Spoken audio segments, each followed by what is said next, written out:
처장님, 예, 오늘 환율 보셨습니까? 얼마인지? 예, 보기 봤습니다. 네, 지금 심각한 상황입니다. 제가 지난 토요일 날 광주에 다녀왔는데 80년 5월을 경험했던 분은 지금 24시간 각성 상태로 잠을 못 주무신다고 너무 무섭다고 하셨어요. 그런데 저희가 지난주에 조국 혁신당에서 기자회견을 하러 헌법재판소 앞에 갔는데 점심시간쯤 되어서 20분 동안 갇혀 있었거든요. 통제가 되어서. 알고 봤더니 재판관님들이 점심 먹으러 경호대동하고 이렇게 가셨다고 하더라고요. 재판관님들은 일상을 잘 살아가시는 것 같습니다. 윤석열 내란숙의 피청구인이 탄핵소추되었습니다. 내란을 저질러서. 당시에 헌법재판관들이 없어서 임명이 필요한데 헌법재판소의 재판관들의 성원이 되지 않아서 사실상 탄핵소추는 되었는데 국가가 멈춰버렸습니다.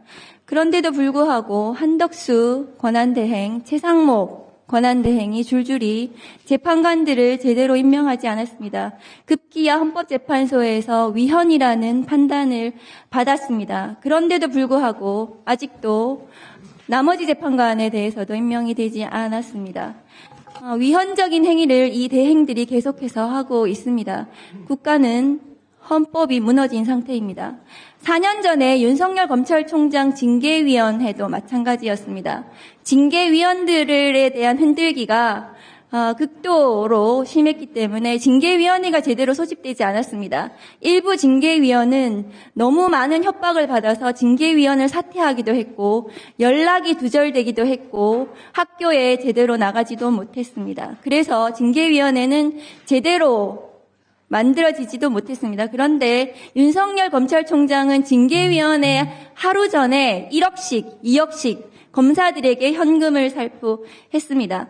그런데 왜 이 윤석열 내란숙의 피청구인에 대한 탄핵심판 선고는 이루어지지 않는 것일까요? 사무처장님, 선고 기일을 잡지 못하는 것입니까?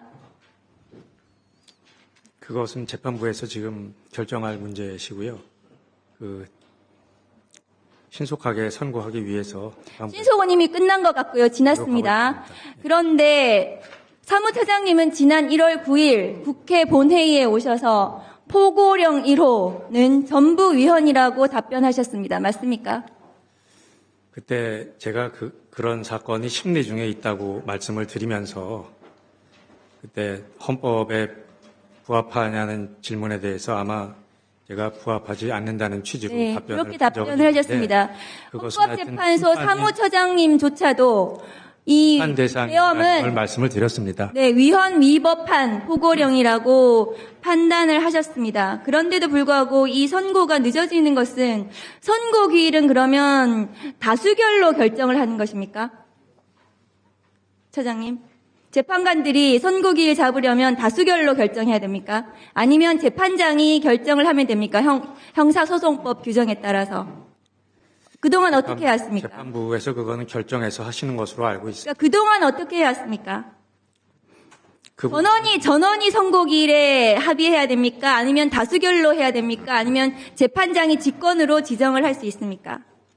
그 부분에 대해서 어떤 정해진 원칙을 제가 말씀드리기는 어렵고요. 그동안 어떻게 해왔냐는 것을 묻습니다. 재판부에서 결정을 해서 선고기일을 지정을 해서 선고한 그러니까 재판부에서 어떻게 결정을 했냐고요, 선고기일을. 구체적인 과정은 제가 알고 있지 못합니다. 전혀 모르십니까? 예.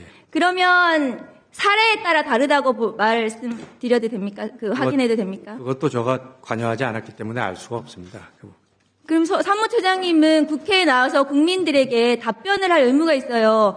동사무소에서 행정사무를 하는 구급 공무원도 국민들에게 왜 이 행정사무가 어떻게 되는지 문자라도 발송합니다. 헌법재판소의 이 공보 기능이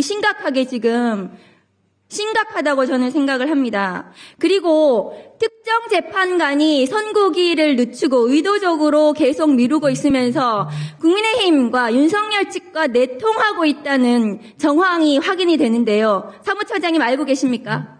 그건 전혀 사실무근으로 알고 있습니다. 사실무근이라고요? 사실이면 어떻게 하시겠습니까? 저는 사실무근이라고 알고 있습니다.